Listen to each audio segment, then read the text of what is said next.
Welcome back to the course Fundamentals of General Immunology, and we started with the mucosal immunology part for quite some time, and what we understood till now is the mucosal surfaces very specifically to the gut wall, respiratory tract and the genitourinary tract. We also look into what are the unique thing about these all three surfaces which are making them a very unique organ, and how this mucosal immunology takes place in this particular area in a very different way, because these are not typically the way other immune cells are behaving. So we looked into specifically the mucosal surface and their response towards the entering pathogen or antigen to these mucosal surfaces. So let's try to move on and try to understand a very unique phenomena of a mucosal surface which is called tolerance. Now this tolerance is a very unique term which is used many a time where the body system or a cell become adapted to any change, and that is what you call tolerance. But in case of immunology, the tolerance stands for very unique way the cells not responding to a particular antigen, and that is what we call immune tolerance or mucosal tolerance. And particularly we will try to focus on a very specific term called oral tolerance. Oral tolerance stands for the tolerance which we are getting when we are taking anything from the oral cavity or the mouth. So what we understood is anything which is foreign in nature, once going inside the body, can raise an immune response because these are considered as foreign. Now in the similar way, if the concept goes in a very same way, then we can also understand that the food particles, say the grains which we are taking daily, the fruits which we are taking daily, any kind of eating material which we are taking orally every day in our through our oral cavity to stomach is basically our antigens. But we are not raising an immune response against those food particles. So for example, if we start getting an allergy or kind of an immune response against a food particle, so if we eat anything, we can immediately vomiting it out, but that's not happening. That's not happening because of the phenomena of oral tolerance. So let's try to understand this unique phenomena of oral tolerance, where the food particle or the antigens which are entering from the oral cavity are making the system in such a way that the immune response are not regulated or generated against those particles or the moieties which are coming through the oral cavity. So let's try to see this oral tolerance in a little more detail. Now, so these are the food which we intake. So these are considered as antigens, a lot of things including the milk, bread, peanut, lots of fruit which we are taking every day. These are considered as an antigen. When we ingest it, it goes to the intestinal lumen, and then they are getting absorbed through multiple areas, including the M cell, which is known to be there in the gut wall, and process the antigen to the Peyer's patches and subsequently downstream. So we also know that apart from the M cell, we have lot of other dendritic cells which are coming into that area that can also process the antigen in order to raise an immune response. Now what is unique about oral tolerance is once the antigens are processed through the dendritic cell or the Peyer's patches or the nearest lymph node, the processed antigen may sensitize the T cell in a very different way, and this sensitization can happen because of the presence of multiple cytokines. These cytokines are either IL-10 or TGF-beta.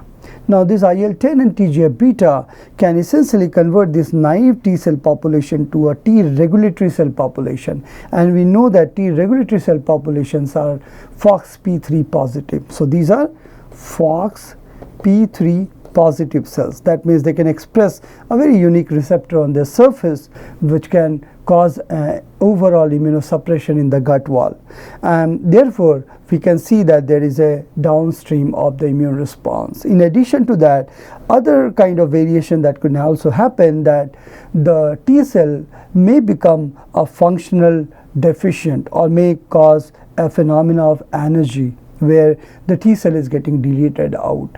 So what's basically understood is once we are taking an antigen through the food particle, they are not raising an immune response. Why? Once they are getting absorbed through the intestinal tract, either through the M cell or the dendritic cell, they are processed differently. And once they are processed differently, which we'll see in the details in the later slides, that a T cell, naive T cell, can convert themselves into a T regulatory cell population, which are rich in secreting couple of cytokines. Some of them are IL-10 and TGF-beta. There are many other cytokines which does play a very important role in making the immunosuppressive stay possible when we are taking these antigens. So this is very unique. Otherwise, we always see that nowadays people start suffering from IBD, in fact, inflammatory bowel diseases. We have milk intolerance, where the people are raising an immune response against some of the milk protein. Lactose intolerance is also coming up in a large way. So all these phenomena can tell us that, well, the oral tolerance is important, but once the body is not identifying those antigens as a self, then probably they will raise an immune response. While oral tolerance is a unique way, but once the body start producing an immune response against those all oral intake food particles, then we start getting an immune response. And therefore, in future, or say, we won't be able to take those material which are rich, those substances such as lactose, or for example, people are also getting allergy with the gluten, which are present in wheat or any kind of cereal specific proteins. So these are very unique thing in terms of oral tolerance. So let's try to understand the same phenomena in molecular way.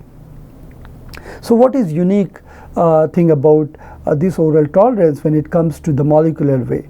Now let's try to understand here in a detail that we have a gut lumen, and in the gut lumen we have a bile duct.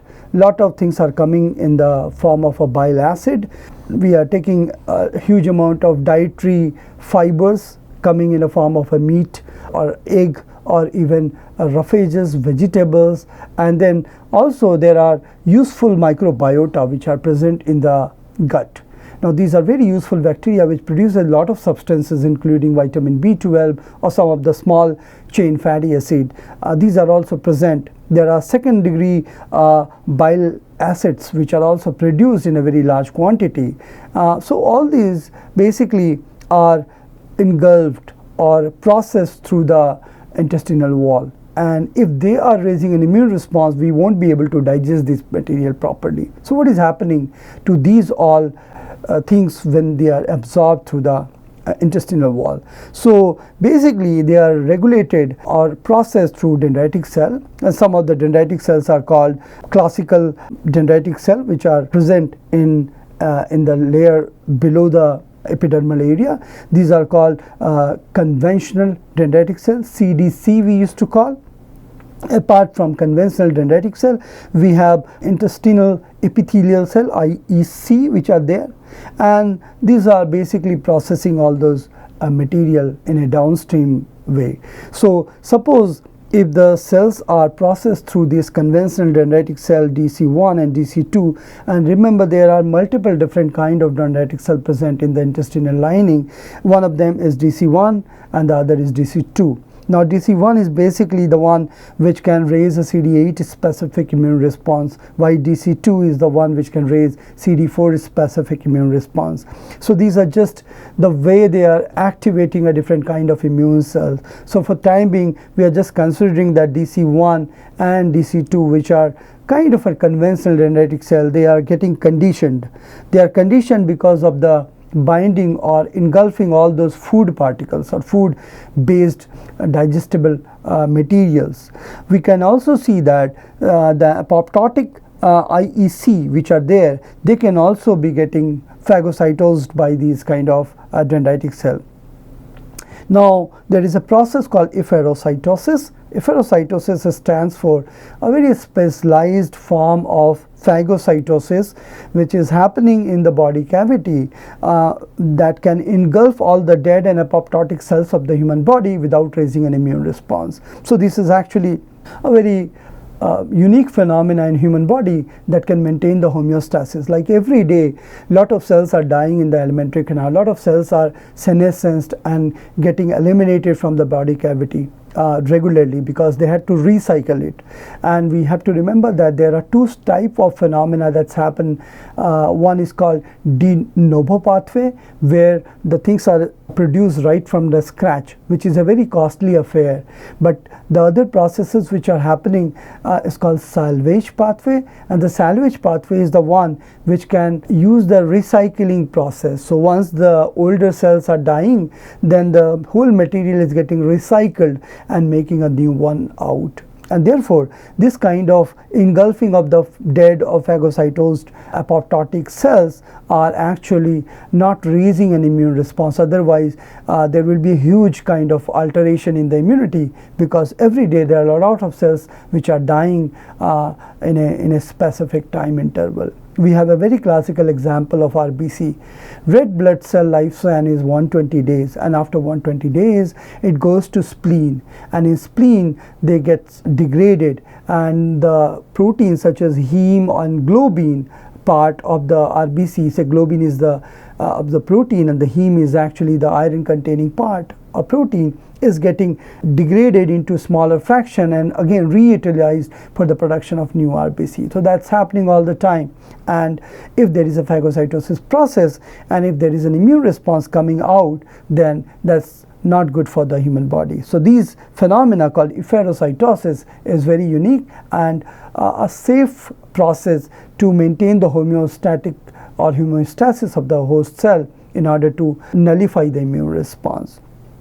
Now, once the dendritic cell, the conventional dendritic cells are getting activated upon these antigen stimuli, then they are conditioned.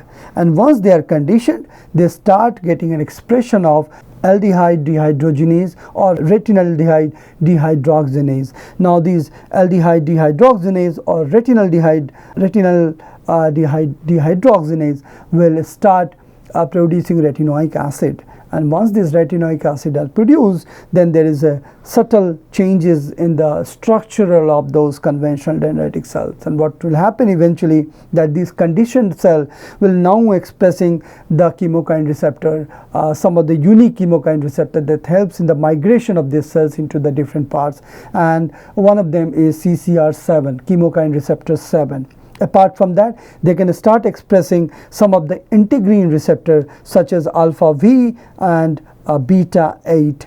So these are the two chain alpha and beta of the integrin, which are very specifically start getting expression when the conditional dendritic cells are exposed to this retinoic acid post activation of retinaldehyde dehydrogenase and aldehyde dehydrogenase. So these processes are leading to, say, probably the expression of a unique type of protein in the cellular system. Apart from that, we can also see that the macrophages activation and the production of IL-10 could lead to FOXP3 expression containing cells, and that's what we learn as T regulatory cell population. So Treg is also produced, which can in turn secrete TGF beta, which is transforming growth factor beta along with IL-10.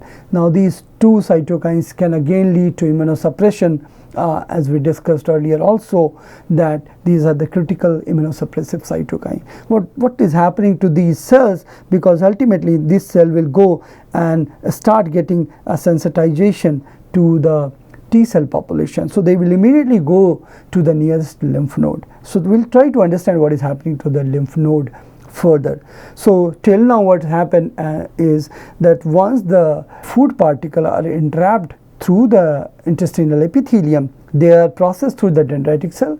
There are different types of dendritic cells such as CDC1 and CDC2. These are processing different kind of T helper cell or T cytotoxic cell.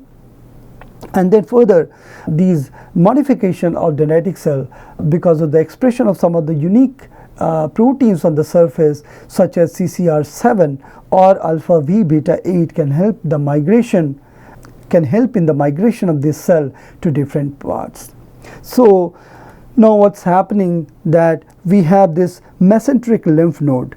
Now this mesenteric lymph node is again a site where we see the maturation of different B cell or T cell. Now, see, these cells which are expressing alpha B, beta 8 and CCR7 can enter into this mesenteric lymph node to maintain the homeostatic process, and once they are reaching to the site, then we can see that they can activate the naive T cell population. So they can activate the naive T cell population, and since they are known to produce TGF beta and retinoic acid through the expression of these two proteins which are there in the cell, can start activating this CD4 cells into different forms. So the different subset of the T cells are getting produced. Well, there could be multiple other phenomena that can happen in the lymph node. There could be an energy or deletion of the lymphocyte there if they are reactive in nature. We call it central tolerance. We have studied earlier also that the self-reactive T cells are getting apoptosed or deleted because of the process of controlling this excessive immune response, and that's what we call central tolerance. Some of the cells can start getting expression of FOXP3, and the FOXP3 can reside in the lymph node. So these are called lymph node resident T regulatory cells. They can just stand in the lymph node area. Otherwise, they will start expressing the receptors such as CCR7. Now this chemokine receptor 7 expression can help this FOXP3 to migrate to the site of the entry and then can do an immunosuppression. So these are kind of an process of migration of FOXP3 expressing this very unique kind of a receptor on the surface that helps in migration. So CCR7 can help in migration, and this alpha V beta 8 can cleave and make themselves into alpha 4 beta 7. So this is actually a mature form of the T regulatory cell, which we see here, that they can express a different form of integrin receptor called alpha 4 beta 7, and also they can express a lot of different kind of chemokine receptor. Some of them are CCR9, CCR7 that we have seen in the cells which we see in the dendritic cell population. Now this expression of this CCR specific receptor and the integrin receptor can make this atmosphere as immunosuppressive in nature, because now these T regulatory cells are actually functional in nature, which essentially secrete TGF beta and IL-10 in future. So we could see that these are the details and the molecular details how this oral tolerance can happen. So that means once we are taking anything through the oral cavity, we are not raising an immune response simply because of the presence of this FOXP3. What it indicates? It indicates that once we have a downregulation of the T regulatory cell population, we can start getting intolerance. We start getting problems in the gut wall or any other places. So the whole idea is, can we get a high upregulation of T regulatory cell, particularly when we are talking about oral tolerance. So this is in nutshell about how we see immune tolerance molecularly. We can also see that there are other TH lineages which are actually negative lineages which can reside and recirculate into the lymph node itself and make the process happen in a very effective way. So this is about the oral tolerance and its molecular. Let's try to understand a little more detail about the oral tolerance, the same phenomenon in a more broad way. Now, the gut of a young one, neonates, the young born, the neonates stand for young born, which mostly they are fed on breast milk. So the breast milk contain the epidermal growth factors or the food antigens. These are actually causing lot of problems through the gut wall. And then of course we have a microbiota which are there in the gut cavity, but the concentration of microbiota is also very less.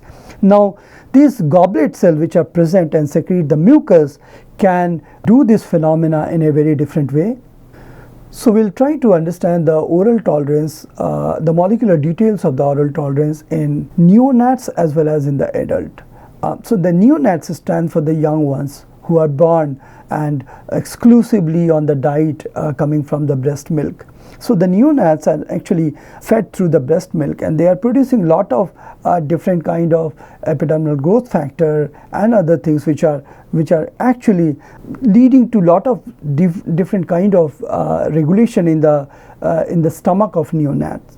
So the microbiota also present in the neonates, but again the concentration of those microbiota is less. We do have dendritic cell population which are conventional in nature, both DC1 and DC2.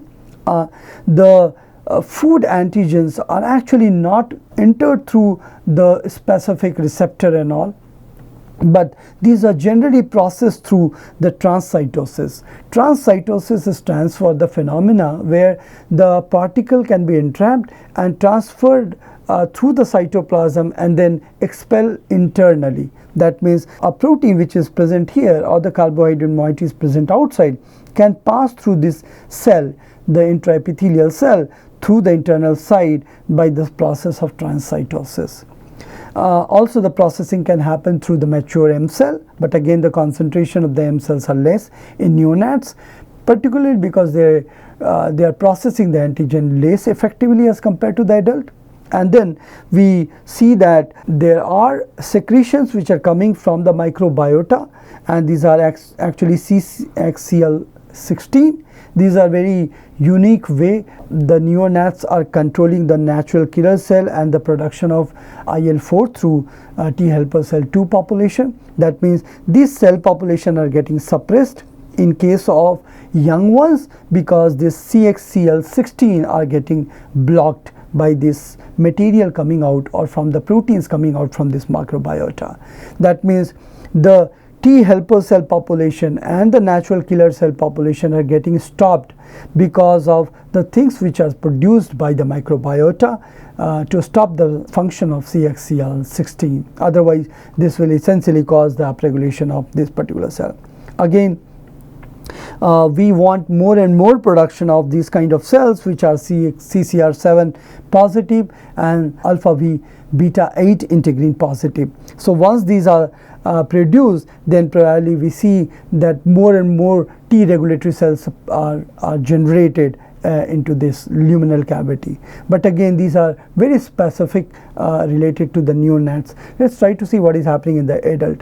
Now in adult cell the same thing is happening, but then this adult microbiota is quite different as compared to the microbiota of the neonates. Why? Because these are fed only on the milk diet exclusively, while in case of adult we are taking all different kinds of diet, and that can lead to small chain fatty acid production. This can also produce specifically interferon gamma and TNF, which is actually harmful, but again these are getting a waning reaction which we will try to understand in the later classes. But otherwise this small chain fatty acid can cause expression of this programmed death ligand domain also in the cell, and particularly they can sensitize this naive T cell population again in the same way to produce T regulatory cell population, which we'll see in the next slide. But ultimately the cells which are there in the gut can process this whole thing in a different way simply because the microbiota and the population of the bacteria and the way they are producing those contents are quite different. Well, again the mature M cell will process the antigen differently as compared to the immature M cell which is present in the neonates. So the neonates is just developing kind of a epithelial layer. Also we see that the mucus layer is less, while here we can see a very thick mucus layer. That means the capacity to trap the pathogen is quite high in case of adult, while it is very less in case of neonates. Now so basically this is what we have discussed, these two form, and then again these cells which are expressing these unique receptor are now migrated, and ultimately this naive T cell activation can lead to production of FOXP3 positive T regulatory cell, which can transfer to the different body cavity or parts to make an immunosuppressive state. So overall what we understood that basically we want to make more and more T regulatory cell population in the body in order to make an immunosuppression, and some of the molecular details which are known through research is how we can generate the antigen processed dendritic cell and how they are expressing CCR7 and alpha V beta 8 integrin receptor, which can actually sensitize the naive T cell to T regulatory cell in lymph node area. So this we have already discussed, RA, the retinoic acid receptor related orphan receptor gamma T cell, and also programmed that ligand 1, which is what we have discussed here. So, but making the story short, the only thing which we need to worry about in oral tolerance, how we can generate FOX3 positive T cell, which is T regulatory cell population. So our whole discussion is up to the point that anything which we are taking through the oral cavity will generate a FOXP3 positive T regulatory cell, which can secrete ultimately IL-10 and TGF-beta like cytokines, which can do further immunosuppression. All right, we'll move on and try to see some of the disease condition where oral tolerance play a very important role. And one such thing is, let's see it in a form of a small kind of an research understanding. So this is actually an experiment in mice, and the mice specific dendritic cells. So these are lamina propria in the intestinal cavity, and some of the dendritic cells which are present in the lamina propria can express sign R1. Sign R1 is a specific receptor present on the dendritic cell, which are called specific intracellular adhesion molecular 3 grabbing non-integrin related 1. It's a big name, but just for time being we'll try to consider that these are very specific kind of a signature molecule which are expressed by the dendritic cell present in lamina propria of the gut. This is very similar to what we have understood in case of human being. In human being we have a very similar kind of homologs which are present in dendritic cell called DC sign. The sign is same, full form is pretty much same, but these are expressed in the human being. So what is happening that scientists used bovine serum albumin. BSA is bovine serum albumin. So this is a protein which is present in serum of bovine. So they used the bovine serum albumin, and in addition to that they added the mannose residue, the 51 residue of the mannose along with this BSA. Now these can go inside the lamina propria through the intestinal cell, and once they are coming into this site they can trapped by the dendritic cell, and again we understood that dendritic cell will start getting expression of CCR7 or alpha V beta 8 integrin, and this can cause secretion of IL-10, which can again cause an activation of very specifically the cell, which can lead to the production of T regulatory cell population. So this is one additional mechanism where scientists proved that dendritic cell do express another receptor sign R1 that can bind to the protein and glucose specific mixture and can start the process of the T regulatory cell population, and therefore we can see that they can promote the oral tolerance with the food antigens. So this can mimic the food antigen. So this is a protein and this is a carbohydrate. So mannose is actually a carbohydrate molecule. So they mixed it in order to prove that carbohydrate and protein mixture can be acting as a food particle, and then they can generate a T regulatory cell which can express IL-10 and specifically TGF-beta as well to make this specific areas immunosuppressive in nature. Again, this is the same which we have discussed. We will not go in detail about all those phenomena because this is all the research finding. I just wanted to highlight a point here that this kind of setup people are doing. So they are feeding the mice with one kind of antigen or other kind of antigen and see how much T regulatory cell population are generated. If they are not generating T regulatory population, then probably this food which they are feeding is probably not good, and they may raise an immune response. So these are kind of a model people are looking into. There are various kind of animal model which people have generated, which we'll see eventually in this course, that how they can generate different model to study the tolerance. All right.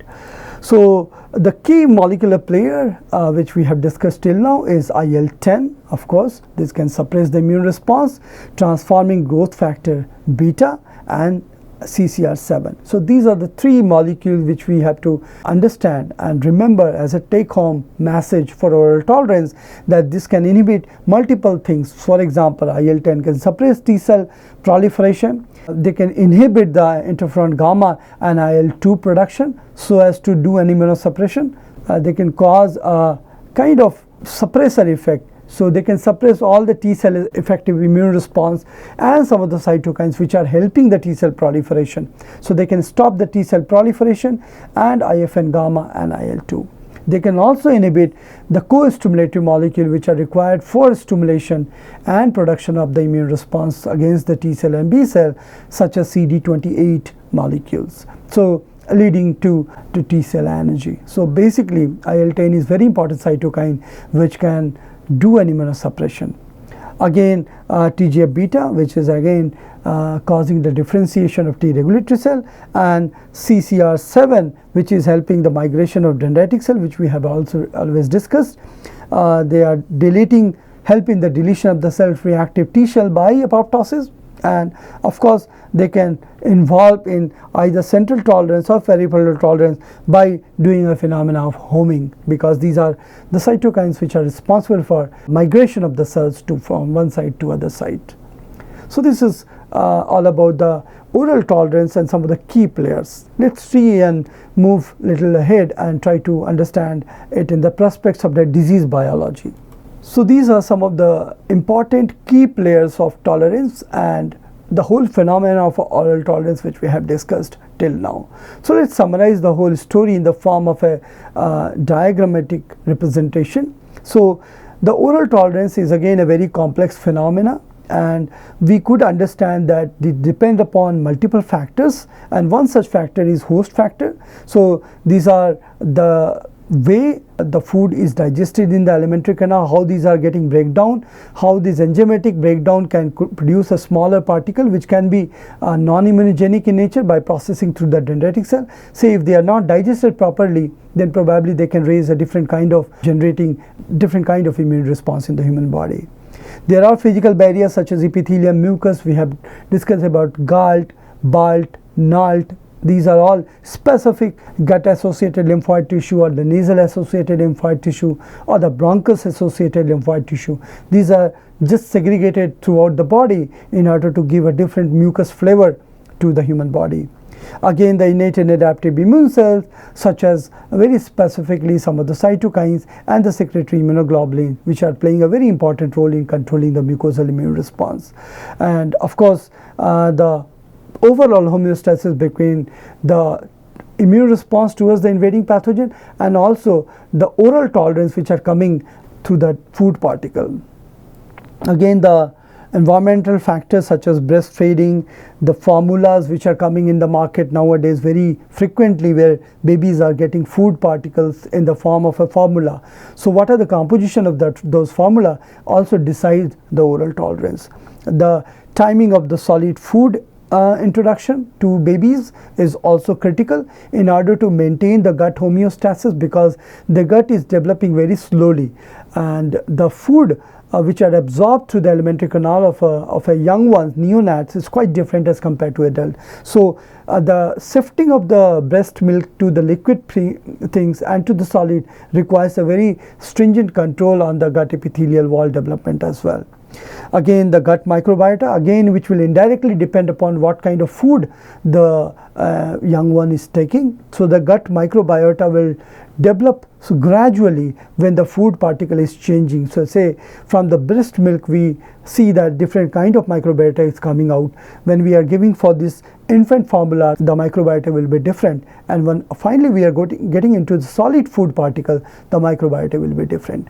And essentially that can lead to different kind of vitamins and the enzymatic kinetics inside the gut of a neonat, and also some of the exposure which are happening to the neonat's life at the very early stages of the life. There could be immune regulatory aspect, which are basically depend upon the T regulatory cell population, of course, the dendritic cell, some of the innate immune sensors such as toll-like receptor, which can recognize some of the very specific structure on the pathogen called danger associated molecular pattern or the pathogen associated molecular pattern. Cytokines TGF, beta and IL-10, again very critical, and some of the secretory immunoglobulin such as some of the forms of IgG and secretory immunoglobulin A. So these are some of the things, and of course the balance between the T cell and regulatory T cell population also play a very important role. Apart from that, we have managemental thing which is playing a very important role in oral tolerance, which we'll see in the next class, that what way the oral tolerance is leading to the therapeutic intervention in clinical setup. So for example, how we can treat autoimmune diseases by using the molecular details of the oral tolerance, which we'll see in the next class. So allergen immunotherapy, which is coming up in a large way now, that you can sensitize with the allergen and see what is happening to the system. The probiotic, influx of the probiotic at a very different way, so that this probiotic can produce multiple different kind of factors which are responsible for oral tolerance. Dietary intervention, which you can see if people are having some issues with the content of the food, you can change some of the things and can avoid the issues related to oral tolerance. So these are some of the things which are important when it comes to oral tolerance. We'll try to understand this phenomena in great details when we'll see how this is actually required for clinical intervention, how this whole molecular details of oral tolerance biology can be used to treat some patient suffering from say autoimmune diseases or some of the unwanted immune response. So we can see the use of oral tolerance in the clinical setup in the next class. Thank you.